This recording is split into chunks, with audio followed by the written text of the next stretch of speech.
Bismillahirrahmanirrahim. Assalamualaikum warahmatullahi wabarakatuh.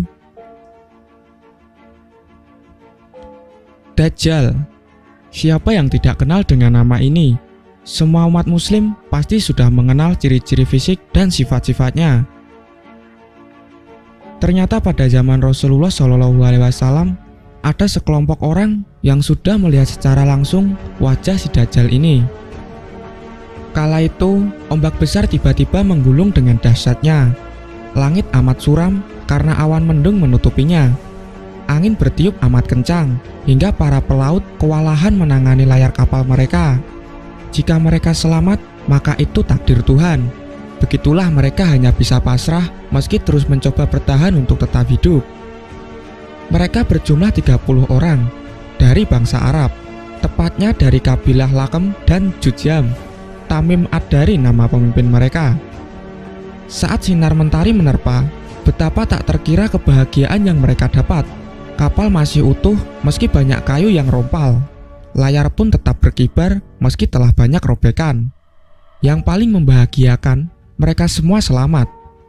Namun kebahagiaan itu hanya sekejap ketika mereka menyadari bahwa di sekeliling mereka sejauh mata memandang hanyalah air, air dan air. Setelah 1 bulan terombang-ambing di tengah lautan, betapa girang hati mereka melihat sebuah pulau.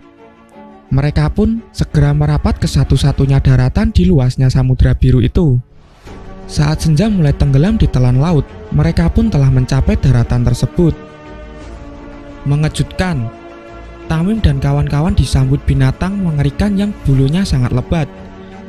Kepala dan ekornya tak jelas karena saking lebatnya bulu yang menutupi seluruh tubuh binatang itu. "Binatang apa kamu ini?" tanya Tamim ketakutan. Binatang itu pun ternyata mampu berbicara. "Aku adalah Al-Jazazah," jawabnya. Semakin ngerilah Tamim dan kawanannya. Mereka pun berbisik-bisik, apa itu Al-Jazazah? Belum terjawab pertanyaan itu, binatang tersebut berkata lagi, "Kalian pergilah ke kuil di sana. Temuilah seorang pria, karena sungguh ia sangat menanti berita dari kalian," ujar Al-Jazazah sembari menunjukkan arah. Rombongan Tamim pun tak kuasa menolak. Meski bulu kuduk mereka berdiri, mereka tetap melangkahkan kaki menuju kuil yang dimaksud. "Bagaimana jika yang akan kita temui adalah setan?" ujar seorang rombongan. Namun Tamim pun tetap menuju kuil itu. Betapa terkejut mereka. Ternyata di dalamnya terdapat seorang laki-laki super besar yang dibelenggu. Kedua tangannya diikat dengan lehernya. Lutut dan pergelangan kakinya juga diikat. Bukan ikatan biasa. Ikatan itu terbuat dari besi yang sangat kuat. Mustahil menghancurkannya, kecuali atas izin Allah. Laki-laki raksasa itu berambut keriting dengan mata kiri buta. Di dahinya terdapat tulisan abjad Arab, Kaf, Fa, dan Ro, atau jika disambung menjadi kafir. "Sungguh betapa celaka kamu, makhluk macam apa kamu ini?" tanya Tamim. Laki-laki bertubuh sangat besar itu pun menjawab, "Kalian sesungguhnya telah tahu tentang aku, maka beritahukanlah kepadaku siapa kalian ini," ujarnya. "Kami adalah orang-orang Arab. Kami menaiki kapal, namun mendapati gelombang luar biasa sehingga kami terdampar di pulaumu ini. Kami pun bertemu Al-Jazazah, lalu hewan itu meminta kami untuk kemari," kata Tamim secara ringkas. Pria itu pun kembali bertanya, "Kabarkan kepadaku mengenai pohon-pohon kurma di Baisan." Tamim dan rombongan pun bertanya dan tak mengerti, "Tentang apa kau bertanya pohon di sana?" Pria terbelenggu itu menjawab, "Tentang pohon kurma, apakah masih berbuah?" Mereka pun menjawab, "Ya, masih." Pria itu pun menjawab, "Sungguh sebentar lagi pohon-pohon itu tak akan lagi berbuah. Lalu kabarkanlah kepadaku tentang Danau Tabariyah di Tiberia." Mereka pun kembali bertanya, "Kenapa kau bertanya danau itu?" Pria buta sebelah itu menjawab, "Apakah danau itu masih berair?" Tamim dan kawan-kawan menjawab, "Ya, danau itu memiliki banyak air." Lagi-lagi si pria menjawab tentang masa depan, "Sungguh, sebentar lagi danau itu akan kering. Lalu kabarkanlah kepadaku tentang mata air di Yugar." Mereka bertanya lagi rinciannya, "Tentang apa kamu bertanya mata air Yugar? Apakah mata air itu masih mengalirkan air dan apakah penduduknya masih bertani dengan memanfaatkan air itu?" tanya Dajjal.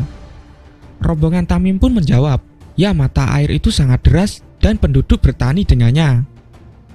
3 pertanyaan belum membuat pria itu puas. Rupanya ia telah terbelenggu ratusan tahun sehingga tak tahu lagi kabar perkembangan zaman. Ia pun melanjutkan pertanyaan, meminta kabar dari Tamim dan pengikutnya. Kabarkan kepadaku tentang Nabi yang Umi, apa yang ia lakukan? Tanya pria besar jelek itu. Mereka pun memahami bahwa yang ditanyakan adalah perihal Nabi Muhammad SAW yang saat ini tengah diutus. Tamim merupakan seorang Nasrani. Saat itu ia belum mendapatkan hidayah menuju Islam. Ia pun menjawab, ia telah muncul dari Mekah dan tinggal di Yatsrib, Madinah, ujarnya. Apakah orang-orang Arab memeranginya? Tanya Dajjal dengan kaki masih terikat kencang. Ya, jawab Tamim dan teman-temannya.